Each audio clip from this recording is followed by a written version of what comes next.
আল্লাহ রাসূল ভিন্ন হাদিসে বলেন, যেই বাবা মায়ের নাবালক সন্তান যদি মারা যায়, ওই নাবালক সন্তানটা হাসরের দিনে জান্নাতের গেটের ভিতরে দাঁড়ায় থাকবে জান্নাতের টিকিট নিয়ে। আল্লাহ বলবেন, তোমাদেরকে বিনা হিসাবে আমি আল্লাহ জান্নাত দিয়ে দিলাম, যাও আমার জান্নাতের ভিতরে যাও। কিন্তু নাবালক শিশুগুলা জান্নাতের টিকিট গুলা নিয়ে জান্নাতের গেটের ভিতরে দাঁড়ায় থাকবে। দাঁড়ায় থেকে তারা জান্নাতের ভিতরে ঢুকবে না। আল্লাহ বলবেন, কেন প্রবেশ করতেছ না? সন্তানগুলো আওয়াজ দিবে, যেই বাবা মার কারণে দুনিয়ার জিন্দেগিতে আমরা এসেছিলাম, কিন্তু হায়াত না থাকার কারণে ইন্তেকাল হয়ে গিয়েছি, আপনি আমাদেরকে বিনা হিসাবে জান্নাত দিয়ে দিয়েছেন। ওই মা বাবাকে সাথে না নিয়ে আমরা কেউ জান্নাতে যেতে পারি না। আল্লাহ রাসূল বলেন, হাসরের দিনে সব নাবালক শিশুদের মা বাবাকে দাঁড় করায় দিবেন তাদের সামনে। দাঁড় করায় দেওয়ার পরে আল্লাহ রাসূল বলেন, প্রত্যেক নাবালক শিশু তার মা বাবাকে হাতে হাত দিয়া হাত ধরে আল্লাহর জান্নাতে তারা প্রবেশ করবে। এজন্য নাবালক শিশু যখন মারা যায়, আল্লাহ তাআলা ফেরেশতাকে জিজ্ঞাসা করেন, এই ফেরেশতা, তোমরা যে এই কলিজার টুকরাটাকে নিয়েছো জান কবজ করে, বলো তার বাবা মার হালাতটা কি? ফেরেশতা বলে, বাবা মার এই কলিজার টুকরাটার জান যখন আমরা কবজ করে ফেলি, বাবা মা ধৈর্য ধারণ করে ইন্না লিল্লাহি ওয়া ইন্না ইলাইহি রাজিউন পাঠ করেছে, আপনার প্রশংসা করেছে। আল্লাহ বলেন, তোমরা সাক্ষী থাকো, এই বাবা মাকে আমি আল্লাহ ক্ষমা করে দিলাম এবং এদেরকে আমি আল্লাহ তাআলা জান্নাত দিয়ে দিব। এজন্য সন্তান যদি নাবালক অবস্থায় মারা যায়, তাহলে ধৈর্য ধারণ করতে হবে। বন্ধুরা আমার, আর একজন ব্যক্তি যে নিজেও তার কন্যা সন্তানকে জীবন্ত দাফন করে দিত, আল্লাহ রাসূলের শত্রু এসে তিনি বলেন, পয়গম্বর, আমি আমার কন্যা সন্তানটাকে দাফন দেই নাই, তবে আমার সন্তানটাকে বাড়ির থেকে আমি বের করে নিয়ে গিয়ে একটা কূপের ভিতরে আমি আমার মেয়েটাকে বললাম, এই কূপের পানির দিকে তুমি তাকাও। মেয়েটা যখন তাকাইছে, পিছন থেকে ধাক্কা মেরে আমি আমার মেয়েটাকে পানির ভিতরে ফেলে দেই, কূপটাকে পাথর চাপা দিয়ে ফেলি। মেয়েটাও আওয়াজ দিয়েছিল, কিন্তু আমি আমার কন্যার আওয়াজটা শুনি নাই। এইভাবে সাহাবায়ে কিরাম তাদের জীবনের ইতিহাস তুলে ধরে ধরে কান্না করতেন। বন্ধুরা আমার, যারা আমরা গোপনে গুনাহ করি, যারা বেবিচারে লিপ্ত, যারা চুরিতে লিপ্ত, যারা খারাপ কাজে লিপ্ত, এরা গোপনে তওবা করে নেবেন। আয় আল্লাহ, যত গুনাহ করেছি তুমি ক্ষমা করে দাও। এই হালাতে যদি আমার মরণ হয়, তাহলে জাহান্নামে আমার যাওয়া লাগবে। কথা ঠিক না? ঠিক। এই মাস হলো রবিউল আউয়ালের মাস। এই মাসে আল্লাহ রাসূল দুনিয়াতে আসেন। এজন্য আল্লাহ রাসূলের উম্মত হিসেবে আমরা খুশি। আবার এই মাসে রাসূলের ইন্তেকাল, আল্লাহ রাসূল দুনিয়াতে আসার কারণে পৃথিবীটা আলোকিত হয়ে গেছে। আমিনা বলেন যে সন্তান মুহাম্মদ আমার গর্ভে আসার পরে সন্তান মুহাম্মদ জন্ম হওয়ার আগ পর্যন্ত বিন্দু পরিমাণ সন্তান ধারণ করার যেই কষ্ট মায়েদের হয়, মা বোনদের যে সন্তান ধারণ করার কষ্ট, খেতে পারে না, বমি বমি ভাব, মাথা ঘুরায় পড়ে যায়, খাবার খেতে পারে না, ঘুমের পরে অস্বস্তি, টয়লেট ঠিক মতন করতে পারে না, কষ্ট আর কষ্ট। আমিনা বলি, সন্তান মুহাম্মদ আমার গর্ভে আসার পর থেকে নিয়ে সন্তান মুহাম্মদ দুনিয়াতে আসার আগ পর্যন্ত বিন্দু থেকে বিন্দু আমার কষ্ট হয় না। আই মুহাম্মদ আমার গর্ভে এসেছে, আমি স্বপ্ন দেখলাম যে আমাকে বলা হচ্ছে যে তোমার গর্ভে এমন সন্তান আসছে, যেই সন্তান হলো বরকতপূর্ণ এক সন্তান, যেই সন্তান দুনিয়াতে আসার পরে তুমি তার নাম রাখবে মুহাম্মদ। আর এই সন্তান দুনিয়াতে আসার পরে আমেনা বলেন যেই দিন মুহাম্মদ দুনিয়াতে আসছে ওই দিন তিনি দুই হাতের উপরে ভর করে আমেনার গর্ভ থেকে দুনিয়াতে আসছেন, মাটির উপরে ভর দিয়ে তিনি দুনিয়াতে আসছেন। আমেনা বলেন আমি কান্নার আওয়াজ পেলাম। সাধারণত মহিলাদের বাচ্চা হওয়ার সময় যেরকম নাপাক জিনিস সাথে আসে, আমেনা বলেন এমনটা হয় নাই। মুহাম্মদ দুনিয়াতে আসছে যখন আমি দেখতে পেলাম আমার ঘরটা আলোকিত হয়ে গেছে। আসমান থেকে নক্ষত্রের মতন আলো আমার ঘরের উপরে পড়তেছে, পুরা ঘরটা আলোকিত হয়ে গেছে। আলো পূর্ব পশ্চিমে ছড়ায় এমন ভাবে পড়েছে যে সিরিয়ার রাজপ্রাসাদ পুরো আলোকিত হয়ে গেছে। আল্লাহ রাসূল দুনিয়াতে আসার পরে প্রত্যেকটা গাছপালা সব সেজদায় পড়ে গেছে, মূর্তিগুলো সেজদায় পড়ে গেছে, সবাই আনন্দের উৎসব পালন করতেছে। আল্লাহ তাআলা বলেন আমি আল্লাহ তাআলা তাদেরকে কান দিয়েছি কিন্তু কান দিয়ে তারা শ্রবণ করে না। আমি আল্লাহ তাদেরকে চক্ষু দিয়েছি কিন্তু তারা চক্ষু দিয়া আমার নিয়ামত দেখে না, আমার আয়াত দেখে না। আমি আল্লাহ তাদেরকে অন্তর দিয়েছি, অন্তর দিয়া তারা অনুভব করে না, অনুধাবন করে না, চিন্তা করে না, গবেষণা করে না। আল্লাহ বলেন এরা হলো চতুষ্পদ প্রাণীর ন্যায়, বরং চতুষ্পদ প্রাণীর চাইতেও আরো নিকৃষ্ট। কারণ হচ্ছে তারা গাফেল, আমার বিধান থেকে তারা গাফেল। তাহলে আইয়ামে জাহিলিয়াতের যুগে মানুষেরা এমন কোন কর্ম, এমন কোন খারাপ কাজ নাই যেই কাজগুলো তারা করে নাই। এমন এমন খারাপ কাজ দিয়া তারা জিন্দেগি অতিবাহিত করেছেন যেই কাজগুলো আল্লাহ তাআলার কাছে এত খারাপ, এত নিকৃষ্ট হয়ে গেছে। আল্লাহ তাআলা 500 বছরের মাথায় সরওয়ারে কায়নাত মুহাম্মদুর রাসূলুল্লাহ সাল্লাল্লাহু আলাইহি ওয়াসাল্লামকে দুনিয়াতে পাঠিয়ে দিলেন এই আইয়ামে জাহিলিয়াতের যুগটাকে আলোকিত করার জন্য। মানুষ এমন খারাপ কাজ করেছে, খারাপ কাজ করতে করতে মানুষ নিজেদেরকে অন্ধকারের মধ্যে ফেলে দিয়েছে। এমন কোন খারাপ কাজ নাই যা তারা আঞ্জাম দেয় নাই। তারা ব্যবসা বাণিজ্য করেছে, সুদ তারাও খেয়েছে, সুদের টাকা তারাও লাগিয়েছিল। ব্যবসার ভিতরে যেরকম হালাল হারাম আছে, মানুষ এখন ব্যবসা করে হালাল হারামের তোয়াক্কা করে না। তারাও কিন্তু ব্যবসা বাণিজ্য করেছে, হালাল হারামের তোয়াক্কা করে নাই। আবার আল্লাহ বলে ওয়াহাল্লাল্লাহুল বাইআ ওয়া হাররামার রিবা, আমি আল্লাহ ব্যবসাকে হালাল করেছি আর সুদকে করেছি হারাম। আইয়ামে জাহিলিয়াতের লোকেরা বলতো আরে সুদ এটা তো ব্যবসার মতোই লাভজনক, ওটা কোনো সমস্যা নাই। যেমন কিছু মানুষ, কিছু মুসলমান এমন আছে হালাল হারামের কোনো তোয়াক্কা করে না, আছে না নাই?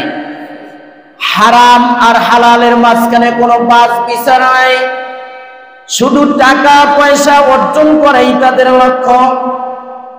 তো আইয়ামে জাহিলিয়াতের লোকগুলো এরকম ছিল যে তারা হালাল হারামের তোয়াক্কা করে নাই। হারাম হোক হালাল হোক কোনো বাছ বিচার ছিল না। এরকম তারা চুরি করত, ডাকাতি করত, মানুষকে হত্যা করত, হত্যা করতে দ্বিধাবোধ করত না তারা। এমনকি নিজের সন্তানকে, নিজের কন্যা সন্তানকে তারা জীবন্ত হত্যা করে ফেলত, নিজের সন্তানকে জীবন্ত হত্যা করে ফেলত। এটা আইয়ামে জাহিলিয়াতে তারা নিজেদেরকে, নিজেদের কন্যা সন্তান হওয়া কি তারা সমাজের মধ্যে নিজেদেরকে নিকৃষ্ট মনে করত। সন্তান যখন কন্যা হতো, নিজেদেরকে খারাপ ভাবতো। সমাজের মধ্যে সবচেয়ে নিকৃষ্ট মানুষ তারা নিজেদেরকে মনে করত আমি কন্যা সন্তানের বাবা হলাম, আমি সমাজে কিভাবে মুখ দেখাবো। বর্তমান জমানায়ও এমন কিছু বাবা নামক কলঙ্ক বাবা আছে যারা বারবার কন্যা সন্তান বলে মুখ কালো হয়ে যায়, আছে না নাই? হ্যাঁ, কুলক্ষণ মনে করে। আইয়ামে জাহিলিয়াতেও এরকম কুলক্ষণ মনে করত যে আমি কন্যা সন্তানের বাবা হয়েছি, আমার এই কন্যা বড় হবে, এই কন্যাটাকে বিবাহ দিতে হবে, টাকা পয়সা খরচ হবে, আবার মেয়ের জামাই আমাকে শ্বশুর বলে ডাক দিবে, এটা নিজেকে অপমানিত মনে করত। এই জন্যে তারা কন্যা সন্তানকে জীবন্ত দাফন দিয়ে দিত। নাউযুবিল্লাহ বলেন। কতটা গর্হিত কাজ তারা করতেছিল। সেই জায়গাগুলো থেকে আমার আল্লাহ তাদেরকে ওই জায়গা থেকে আল্লাহ তাআলা ওই অন্ধকার যুগ থেকে তাদেরকে বাঁচাইয়া এমন আলোকিত একটা জিন্দেগি আল্লাহ তাদেরকে দান করলে, যেই জিন্দেগি, যেই বিধানাবলী পালন করার মাধ্যমে মানুষগুলো জান্নাতি হয়ে গেছে। দাহিয়া কালবি রাদিয়াল্লাহু তাআলা আনহু একজন সাহাবী ছিলেন। এই সাহাবী এত সুন্দর ছিলেন, রাস্তা দিয়া যখন তিনি হাঁটতেন মানুষ দাঁড়ায় যেত তার চেহারা দেখার জন্যে। আমার রাসূলের কাছে জিবরাইল আসমান থেকে একবার আর দুইবার আসে নাই, 24,000 বার জিবরাইল পয়গম্বরের কাছে এসেছিলেন। এর মধ্যে মাত্র 2 বার পূর্ণ আকৃতিতে জিবরাইলকে আল্লাহ রাসূল দেখেছেন। বাকি যত বার জিবরাইল আল্লাহ রাসূলের কাছে এসেছিলেন সব বিভিন্ন সূরাতে মানুষের আকৃতিতে এসেছিলেন। এর মধ্যে দাহিয়া কালবি রাদিয়াল্লাহু তাআলা আনহুর আকৃতিতে বেশি তিনি আসতেন। দাহিয়া কালবি ছিলেন এমন একজন সাহাবী, আল্লাহ রাসূলের দরবারে দাহিয়া কালবি কাল্লা করতেছে, ও পয়গম্বর আমি এমন একজন সাহাবী, আইয়ামে জাহিলিয়াতে আমি অনেক কন্যা সন্তান জীবন্ত দাফন দিয়ে দিয়েছি।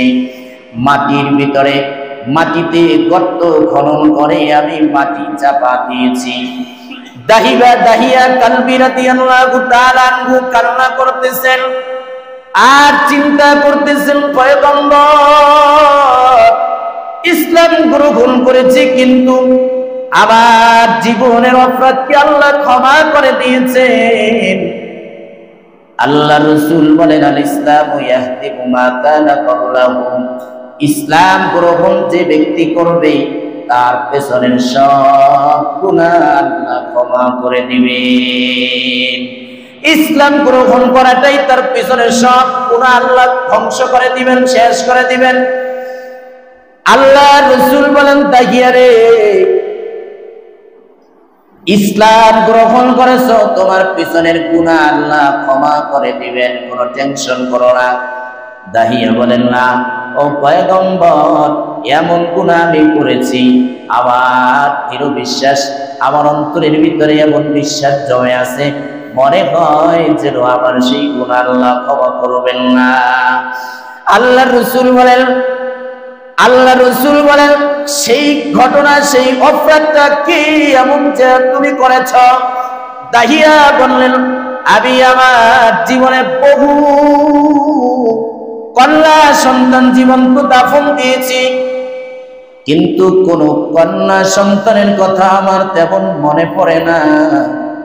যতটা মনে পড়ে আমি আমার ঔরসে জন্ম হয়েছে একটা কন্যা সন্তান, ওই কন্যা সন্তানটাকে আমি আমার নিজ হাত দিয়ে দাফন দিয়েছি, জীবিত জমিনের মধ্যে পুঁতে ফেলেছি। ওই কন্যা সন্তানের কান্নার আওয়াজটা এখনো আমার হৃদয় থেকে যায় নাই। আল্লাহ রাসূল বলেন, সেই ঘটনা কি?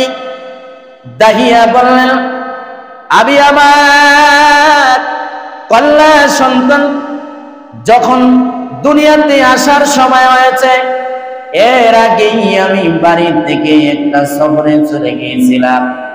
সফর থেকে লং টাইমে আমি ফেরত এসেছি বাড়িতে, প্রায় 4 বছরের ব্যবধান। বাড়িতে এসে আমি দেখলাম, বাড়ি থেকে আমি যাওয়ার সময় আমার স্ত্রীকে আমি বলে গেছি, যদি কন্যা সন্তান হয় তাহলে কন্যা সন্তানটাকে জীবন্ত দাফন দিয়ে দেবে। কেমন যুগ ছিল চিন্তা করেন, নিজের সন্তান নিজের হাতে জীবন্ত মাটির ভিতরে পুঁতে ফেলা হয়েছিল। এটা কতটা অন্ধকার ঘরে মানুষ এতটা খারাপ হতে পারে, কতটা নিষ্ঠুর আর নির্দয় হলে মানুষ নিজের সন্তানটাকে জীবন্ত কবর দিতে পারে।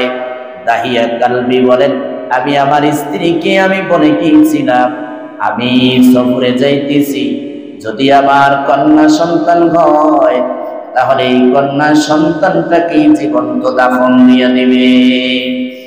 কিন্তু আমার সন্তান হওয়ার পরে আমার স্ত্রী দাফন দেয় নাই, কারণ আমার সন্তানের চেহারাটা এত সুন্দর, আমার স্ত্রী মায়ায় পড়ে আমার সন্তানটাকে দাফন দেয় নাই। আমি যখন সফর থেকে বাড়িতে ফেরত আসি, বাড়িতে আসার পরে আমার সন্তানটা দেখি বড় হয়ে গেছে, প্রায় 4 বছর। আমার সন্তানটা কথা বলতে পারে, কন্যা সন্তান, চেহারাটা এত সুন্দর। আমার স্ত্রী ডেকে বলেন, স্বামী আমার সন্তানটাকে দাফন দেই নাই, কারণ এই সন্তানটার চেহারাটা এত সুন্দর করে আল্লাহ বানাইছে, যেমন সুন্দর করে আপনাকে আল্লাহ বানাইছে। দাহিয়া বললেন, আমি আমার স্ত্রীর কথায় আর কিছুই বলি নাই। আবার কন্যা সন্তানটার দিকে তাকাইয়া আমি তাকায় দেখলাম এত সুন্দর। আমি আমার মেয়েটাকে কোলে তুলে নিলাম। আমার মেয়েটাকে আমার স্ত্রী ডেকে বলল, এই যে তোমার বাবা, বাবার পরিচয় দিয়ে দিল। মেয়েটা আমাকে আপু বলে ডাক দেয়। আপনারা বলেন, যারা আমরা বাবা আছি, সন্তান যখন বাবা ডাক দেয়, বাবার সারা দিনের কষ্ট মুহূর্তের মধ্যে দূর হয়ে যায়। ঠিক না বেঠি? সন্তান যখন বাবা যখন দূরে যায়, সন্তান বাসার থেকে মোবাইল করে, বাবা কখন বাসায় আসবা, তাড়াতাড়ি আসো, তুমি না আসলে বাসার ভিতরে আমার কোনো কিছুই ভালো লাগে না, বাচ্চাটা খায় না। মা বারবার বলে, বাবা তুমি খাও, তোমার বাবা সময় মতন আসবে। বাচ্চাটা বলে, বাবা যখন আসবে একাত্রে বাবাকে নিয়ে খাবো। ঠিক না বেঠি? বাবার কলিজাটা ঠান্ডা হয়ে যায়। দাহিয়া কালবি বলেন, আমার কন্যা সন্তানটা যখন আমাকে ডাক দিল, বাবা বলি ডাক দিল, আমার কলিজাটা ঠান্ডা হয়ে যায়। আমি আমার মেয়েটাকে আর জীবন্ত কবর দিতে পারি নাই, কিন্তু শয়তান আমার কলিজার ভিতরে, আমার দিলের ভিতরে এই কথা উদয় হয়ে দেয়। এই কথাটা উদয় করে দেয়, আমি বাজারে যাই, ভালো লাগে না, সমাজের ভিতরে মানুষের সাথে মেলামেশা করি, একাত্রে কথাবার্তা বলি, উঠা বসা করি, মনের ভিতরে একটাই কথা জল্পনায় কল্পনায় আসে যে আমি কন্যা সন্তানের বাবা। কিন্তু আমি বারবার চেষ্টা করলাম যে বিষয়টা আমার ভিতরে যাতে না আসে। কিন্তু আমি এই কথাটা বলতে পারি নাই, মানুষ আমাকে কি বলবে। দুনিয়ার মানুষ মানুষকে ভয় করে, কিন্তু আল্লাহকে ভয় করে না। কথা ঠিক না বেঠিক? আবার অহংকারী করে বলে, হুজুরে ভয় করে কি লাভ, মানুষকে ভয় করে কি লাভ, আল্লাহরই তো ভয় পাই না। আছে না নাই? এমন কথা বললে বলেন ঈমান থাকবে না যাবে? আল্লাহকে ভয় করি না মানে কত বড় অহংকার। কার রিজিক খেয়ে তুই হাঁটো, কার রিজিক খেয়ে জমিনে বিচারণ করো। যেই জমিনের ভিতরে বিচারণ করো, ওই জমিনটা কার? পৃথিবীর কোন রাজা বাদশারা আজ পর্যন্ত এই দাবি উত্থাপন করতে পারে নাই যে পুরা পৃথিবীর জমিনটা আমার। এই দাবি উত্থাপন করতে পারে নাই। এটা উত্থাপন করেছে যে চেয়ারটা হয়তো আমার, ক্ষমতাটা আমার, কিন্তু আজও পর্যন্ত কোন রাজা বাদশাহ কথা বলতে পারে নাই আকাশটা আমার, আকাশের মালিক আমি, জমিনের মালিক আমি। বলেছে? এমন কথা আজও পর্যন্ত বলতে পারে নাই। তাহলে অহংকারী করা যাবে না। আল্লাহর জমিনে আল্লাহ তাআলা যে চলাফেরা করার তৌফিক দিয়েছেন, এই জন্য বিনয়ী হতে হবে। আল্লাহর রাসূল বলেন, মান তাওয়াযআ লিল্লাহি রাফাআহুল্লাহ। আল্লাহর রাসূল বলেন, যেই ব্যক্তি বিনয়ী হবে, যেই ব্যক্তি আল্লাহর সামনে ছোট হবে, আল্লাহ তার মর্যাদা উঁচু করে দিবেন। নিজেকে যদি দাবি বানাতে হয়, জমিনের ভিতরে চলাফেরা করার সময় বিনয়ী হতে হবে। এজন্য আল্লাহ তাআলা কোরআনের ভিতরেও বলেছেন, মুমিনের যত গুণ বর্ণনা আল্লাহ করেছেন, এর মধ্যে একটা গুণ আল্লাহ বর্ণনা করেছেন যে মুমিন হল তারা, রহমানের বান্দা হল তারা, জমিনে চলার সময় তারা অহংকারী করে চলবে না, তারা বিনয়ী হয়ে জমিনে চলাচল করবে। দাহিয়াতুল কালবি বলেন, আমার অন্তর থেকে কথাটা যায় না।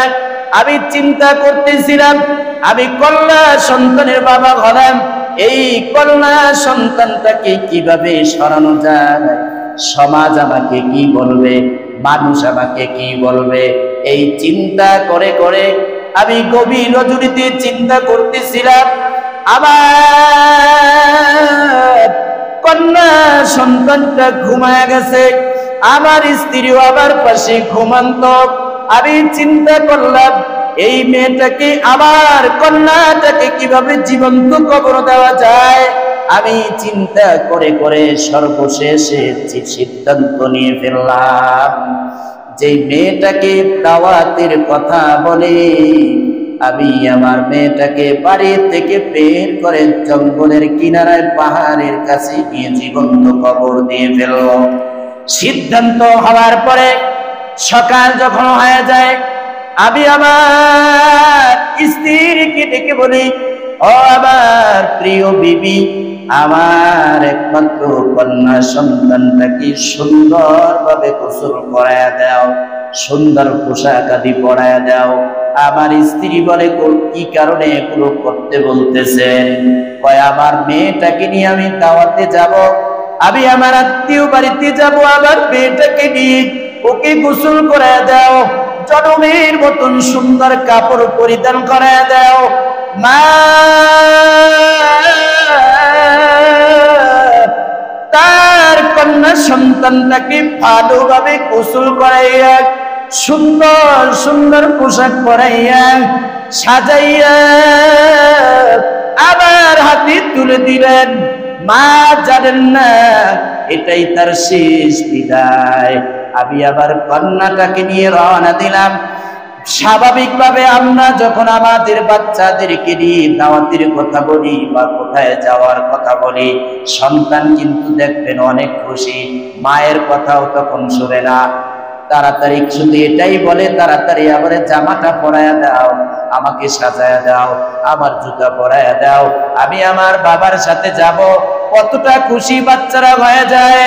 দাহিয়া কালবি বলেন, ও পয়গম্বর, আমার কন্যা সন্তানটাকে যখন সাজাইয়া দেওয়া হলো, আমি আমার সন্তানটাকে নিয়ে রওনা দিলাম।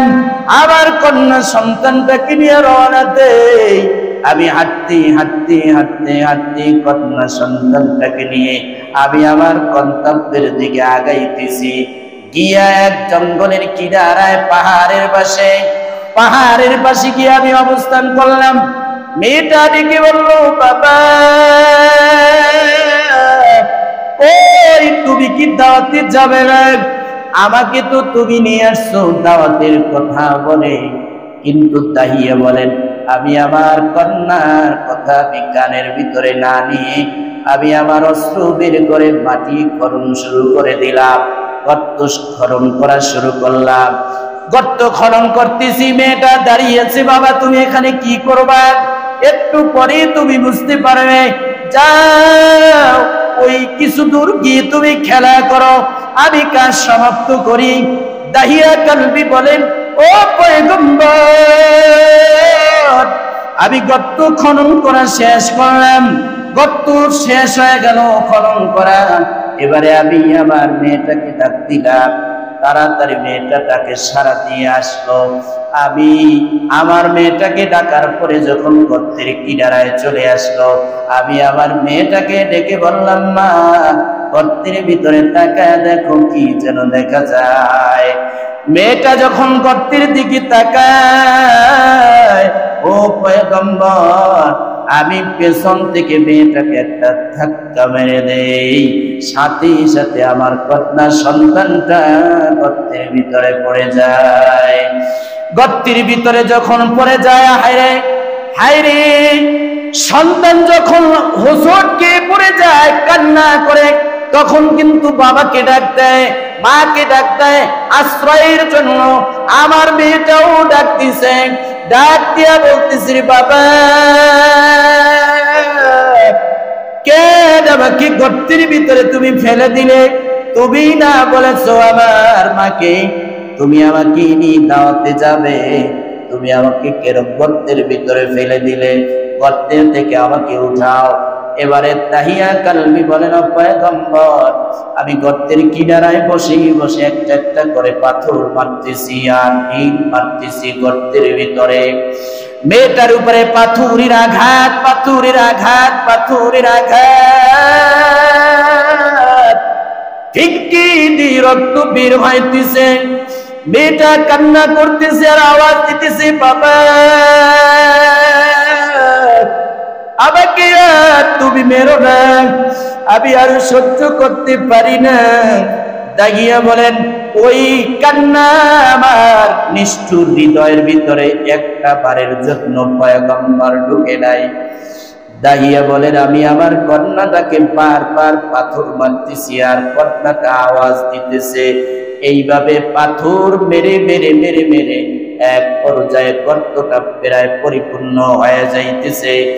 মেয়েটা যখন পাথর পড়তে পড়তে যখন তার গলা পর্যন্ত আসছে, সর্বশেষ ডাক ছিল, বাবা আর তুমি আমাকে বেরো না, আমি তোমাকে বাবা হিসাবে পরিচয় দিব না। এমন জায়গায় আমি চলে যাব যেখানে তুমি আমার সন্ধান পাবে না। ও বাবা আমাকে তুমি রক্ষা করো। কিন্তু নিষ্ঠুর হৃদয় আমার সেই আওয়াজ শুনতে পায় নাই। ও পয়গম্বর, এরপরও আমি পাথর মেরে মেরে যখন তার মাথা আমি ঢেকে ফেললাম, পাথরের ভিতর থেকে আওয়াজ আসতেছে, ক্ষীণ আওয়াজ, বাবা আমাকে তুমি বেরো না, আমাকে বাঁচাও, আমাকে বাঁচাও। দাহিয়া কালবি বলেন, পয়গম্বর গর্ত পূর্ণ করে পাথর দিয়ে চাপা দিয়ে আমি চলে আসছি। আমার আল্লাহ কোরআনে বলেন, ওয়াইদা মাউউদাতু সুইলাত বিআইয়ি যামবিন কুতিলাত। হাসরের দিনে আল্লাহ তাআলা জীবন্ত কন্যা সন্তানটাকে জিজ্ঞাসা করা হবে। হাসরের দিনে জীবন্ত কন্যা সন্তানদেরকে আল্লাহ তাআলা জিজ্ঞাসা করবেন, অথবা জিজ্ঞাসা করা হবে কোন অপরাধের কারণে তোমাকে হত্যা করা হয়েছে। আল্লাহ বলতেছেন কোন অপরাধের কারণে তোমাদেরকে জীবন্ত দাফন দেওয়া হয়েছিল। জিজ্ঞাসা করার কথা ছিল যারা হত্যা করেছে, জীবন্ত দাফন দিয়েছে তাদেরকে। আল্লাহ তাদেরকে জিজ্ঞাসা না করে কেন কন্যা সন্তানদেরকে আল্লাহ জিজ্ঞাসা করবে? কন্যা সন্তান তো অপরাধ করে নাই, জানে এমন খারাপ কাজ যে তারা আঞ্জাম দিয়েছে, আল্লাহ লজ্জায় তাদেরকে আল্লাহ তাআলা তাদেরকে জিজ্ঞাসা না করে কন্যা সন্তানকে জিজ্ঞাসা করবেন। জিজ্ঞাসা করা হবে কোন অপরাধের কারণে তোমাদেরকে জীবন্ত মাটির ভিতরে দাফন করা হয়েছিল। এটা একটা হতে পারে, অথবা কন্যা সন্তানটা আল্লাহর কাছে জবাব চাইবে কোন অপরাধের কারণে আমাকে হত্যা করা হয়েছিল। আল্লাহ তাআলা জালিমদেরকে শাস্তি দিবেন হাসরের ময়দানে। দাহিয়া কালবি বলেন, পয়গম্বর আমি আমার ওই কন্যা সন্তানের চিৎকারের আওয়াজটা এখনো বলতে পারি নাই। আমি যে আমার কন্যা সন্তানটাকে জীবন্ত দাফন দিয়েছি, যে কান্নার আওয়াজ দিয়েছিল, আমার মেয়েটাকে আমি হত্যা করে ফেলি, এখনো সেই আওয়াজটা আমি বলতে পারি নাই। আল্লাহর রাসূলও কান্না করতেছেন আর দাহিয়াও কান্না করতেছেন। আল্লাহর রাসূল বলেন, দাহিয়া রে, বাবা হিসাবে সন্তানের উপরে এমন নিষ্ঠুর অত্যাচার কি করতে পারে? তবে ইসলাম এমন একটা ধর্মের নাম, ইসলাম আসার কারণে সেই আধার তিমির কেটে গেছে, এখন আর সেই অন্ধকার নাই। ইসলাম নারীদেরকে এমন সম্মান দিয়েছে যা অন্য কোন ধর্মে দিতে পারে নাই। ঠিক না ঠিক? আল্লাহ, আমার আল্লাহ নারীদেরকে এত সম্মান দিয়েছেন যা কেউ আর দিতে পারবে না, পারেও নাই। আমার আল্লাহ পুরা কোরআনের ভিতরে একটা সূরা নাযিল করেছেন, সূরাতুন নিসা, নারীদের সূরা, নারীদের সম্মান, নারীদের ইজ্জত। পুরা কোরআন আপনি যদি তেলাওয়াত করেন, কোন নারীর নাম আল্লাহ উচ্চারণ করেন নাই, তবে একজন নারীর নাম আল্লাহ কোরআনে স্পষ্ট করে উচ্চারণ করেছেন, যার নাম মারিয়াম আলাইহিস সালাম।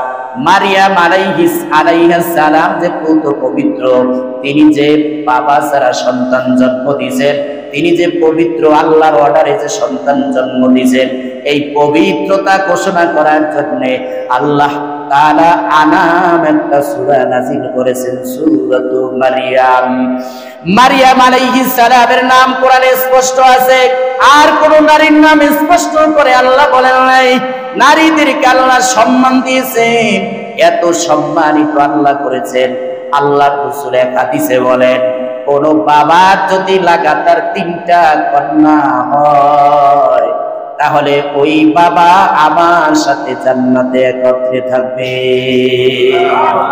3টা সন্তান কন্যা যদি হয়, একজন সাহাবী বললেন, ও পয়গম্বর, যদি 2টা কন্যা সন্তানের বাবা হয়, আল্লাহর রাসূল বলেন তার উপরেও আল্লাহ তাআলা খুশি হইয়া জান্নাত দিয়ে দিবেন। আর কপাল পোড়া কিছু স্বামী নামক কলঙ্ক আছে, যারা কন্যা সন্তান বারবার হলে কপালটা ভাঁজ করে, আছে না নাই? তোহমাত দেয়, নারীর উপরে অত্যাচার করে, জুলুম করে, এমনকি তালাক পর্যন্ত দেয়। কথা ঠিক না ঠিক? আমার রাসূল নারীদেরকে এমন সম্মান দিয়েছেন। আল্লাহ রাসূল বলেন, হে দুনিয়ার মানুষ, আমিও 4 কন্যার বাবা, আমিও 4 কন্যার বাবা।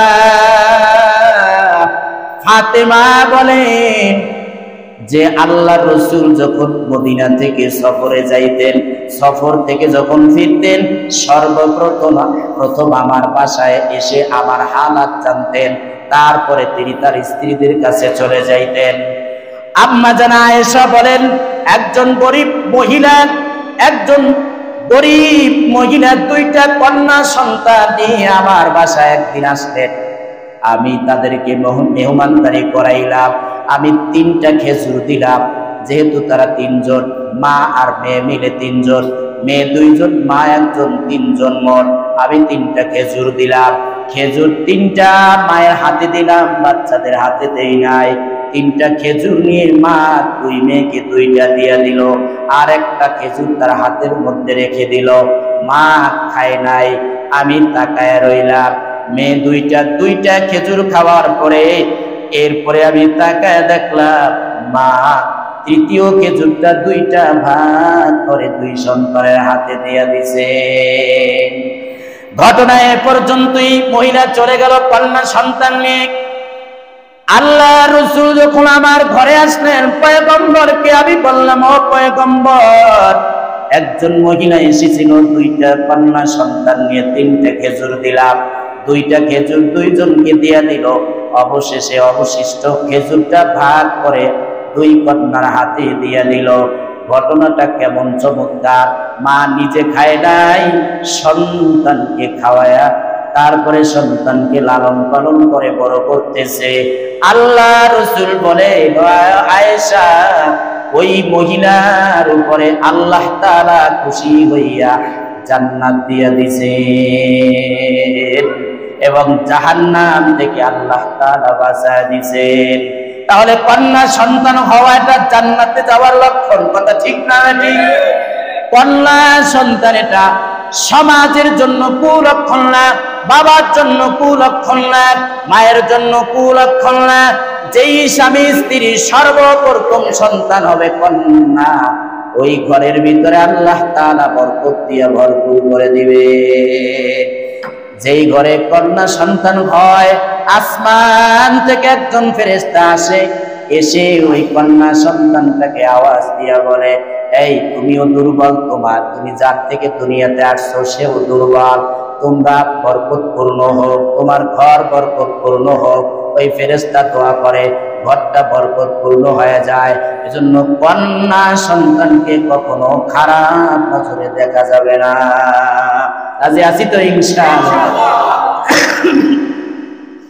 কিন্তু আইয়ামে জাহিলিয়াতে যে খারাপ কাজ তারা করেছে, জীবন্ত দাফন দিয়েছে। বর্তমানে ওইভাবে দাফন দেয় না ঠিক, কিন্তু দুনিয়াতে আসার আগেই মেরে ফেলে, আছে না নাই? হ্যাঁ, দুনিয়াতে আসার আগেই কন্যা সন্তানকে মেরে ফেলে। যখন জানতে পারছে যে তার স্ত্রীর গর্ভে কন্যা সন্তান, ওই সন্তান আমার দরকার নাই, মেডিসিন লাগাও, ঔষধ লাগাও, এটাকে মেরে ফেলো, আছে না নাই? তাহলে ওই আইয়ামে জাহিলিয়াতের চাইতেও ভয়ঙ্কর হলো বর্তমানের অবস্থা। যারা এইভাবে গোপনে সন্তানদেরকে হত্যা করে ফেলে, এরা হাসরের দিনে মানুষ হত্যাকারী হিসাবে আল্লাহর আদালতে দাঁড়াবে। এজন্য আল্লাহ রাসূলের সাথে জান্নাতে যদি একত্রে থাকতে চায়, তাহলে কন্যা সন্তানকে সুন্দরভাবে লালন পালন করে, একে একজন দিনদার ছেলে দেখে যদি তার কাছে মেয়েটাকে বিবাহ দিতে পারে, আল্লাহ রাসূল বলেন এই বাবা জান্নাত কিনে নিল। সুবহানাল্লাহ বলেন। এজন্য কন্যা সন্তান হলে আল্লাহ রাসূল ভিন্ন হাদিসে বলেন, যেই বাবা মায়ের নাবালক সন্তান যদি মারা যায়, ওই নাবালক সন্তানটা হাসরের দিনে জান্নাতের গেটের ভিতরে দাঁড়ায় থাকবে, জান্নাতের টিকিট নিয়ে। আল্লাহ বলবেন, তোমাদেরকে বিনা হিসাবে আমি আল্লাহ জান্নাত দিয়ে দিলাম, যাও আমার জান্নাতের ভিতরে যাও। কিন্তু নাবালক শিশুগুলা জান্নাতের টিকিট গুলা নিয়ে জান্নাতের গেটের ভিতরে দাঁড়ায় থাকবে, দাঁড়ায় থেকে তারা জান্নাতের ভিতরে ঢুকবে না।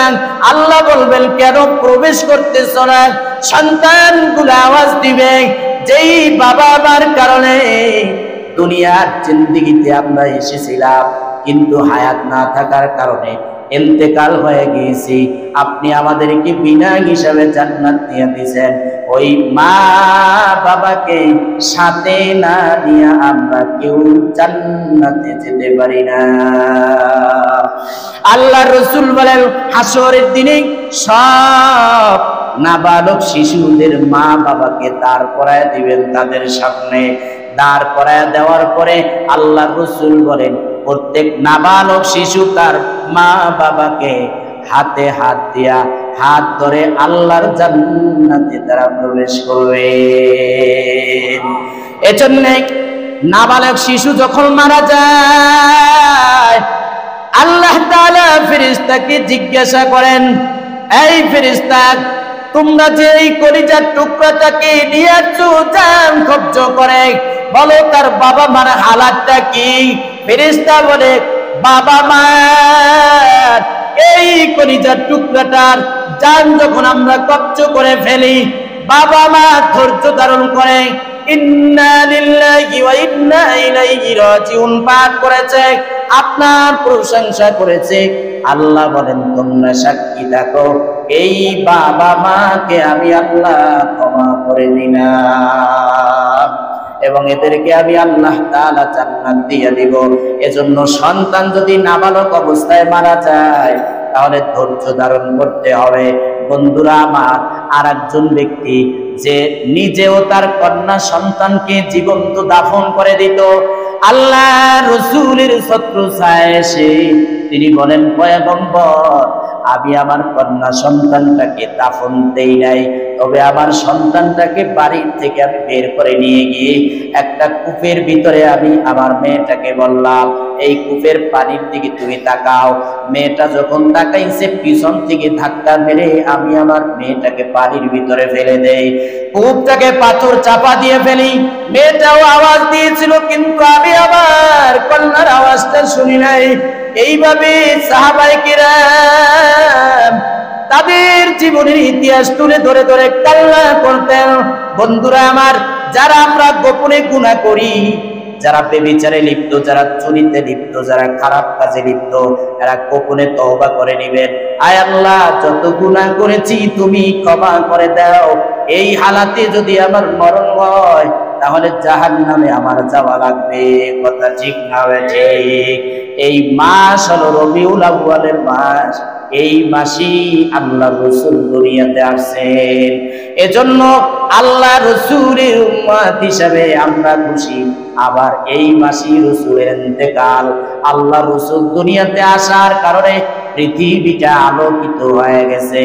আমিনা বলেন যে সন্তান মুহাম্মদ আমার গর্ভে আসার পরে সন্তান মুহাম্মদ জন্ম হওয়ার আগ পর্যন্ত বিন্দু পরিমাণ সন্তান ধারণ করার যেই কষ্ট মায়েদের হয়, মা বোনদের যে সন্তান ধারণ করার কষ্ট, খেতে পারে না, বমি বমি ভাব, মাথা ঘুরায় পড়ে যায়, খাবার খেতে পারে না, ঘুমের করে অস্বস্তি, টয়লেট ঠিক মতন করতে পারে না, কষ্ট আর কষ্ট।